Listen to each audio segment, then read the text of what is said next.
હાલો મિત્રો, ભરતી નડિયામાં સ્વાગત છે મિત્રો. તો ભરતી અપડેટ ચેનલમાં હું બધા મિત્રોનું હાર્દિક સ્વાગત કરું છું મિત્રો. તો આજે વાત કરવાની છે એસએસસી સ્ટાફ સિલેક્શન કમિશન દ્વારા જે સ્ટેટોગ્રાફીમાં જે ભરતી આવી છે મિત્રો, એના વિશે વાત કરીશું આપણે ખાસ કરી. તો વિડીયોમાં કન્ટિન્યુ બની રહીએ. તો આપણે વાત કરીએ તો સિલેક્શન સ્ટાફ સ્ટેટોગ્રાફી માટે પોસ્ટ છે 2000+ જગ્યા પર ભરતીની જાહેરાત મિત્રો કરેલ છે. ખાસ કરીને વિડીયોમાં આપણે જે ભરતી તમામ વિગતો છે, આપણે શૈક્ષણિક લાયકાત, મર્યાદા છે, પરીક્ષા પદ્ધતિ, પરીક્ષા ફી શું રહેવાની છે, અરજી કઈ રીતે કરવી, બધી આપણે ડિસ્કસ આપણે આ વિડીયોમાં એટલે ચર્ચા કરીશું આ વિડીયોમાં મિત્રો. તો ખાસ કરીને કન્ટિન્યુ વિડીયોમાં બનાવી રહ્યો તો તમને બધી જાણકારી મિત્રો અહીંથી મળી રહે મિત્રો. આગળ જોઈએ તો જો આપણે સ્ટેટોગ્રાફર એસએસસી સ્ટેટોગ્રાફર જે રિક્વાયરમેન્ટ છે, સંસ્થાનું નામ છે સ્ટાફ સિલેક્શન કમિશન દ્વારા કુલ 2000+ જગ્યા પર ભરતી છે મિત્રો. એ જે બહાર પાડવામાં આવેલી છે 2000+, અને 17/8 અને એ વેબસાઇટ પર મિત્રો આપેલી છે.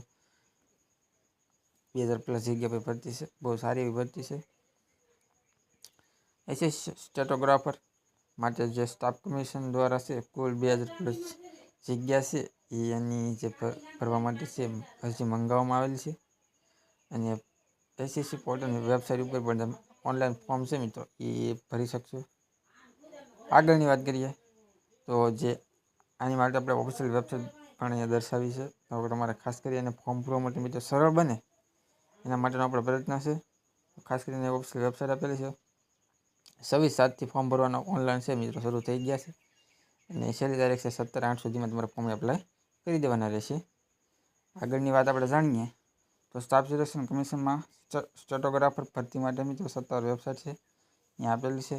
તો આપણે 2 વાર આપીએ છીએ એટલે કોઈને પાછું જો રહી જાય તો આપણે તમે સ્ક્રીનશોટ મિત્રો અહીંથી લઈ શકો છો. સરળતાપૂર્વક છે, અહીંથી ફોર્મ એપ્લાય કરી શકો છો. કોઈ પણ ડાઉટ હોય તો આપણે પર્સનલ મોબાઈલ નંબર છે, વોટ્સઅપમાં તમે મેસેજ કરી શકો છો. આગળની વાત કરીએ તો સ્ટાફ કમિશન માટે જે સ્ટેટોગ્રાફર માટે મિત્રો અરજી છે એ તમારે છેલ્લી ઓનલાઈન કરવાની રહેશે અને છેલ્લી તારીખ 17/8 સુધીમાં છે. તમારે ફોર્મ છે મિત્રો એ ભરી દેવાનું રહેશે. અને શૈક્ષણિક લાયકાત મિત્રો છે સ્ટેટોગ્રાફર માટે મિત્રો 12 પાસ છે તો 10+ હોય તો પણ તમે ફોર્મ એપ્લાય કરી શકો, અથવા સ્નાતક હોય તો પણ તમે ફોર્મ એપ્લાય કરી શકો મિત્રો.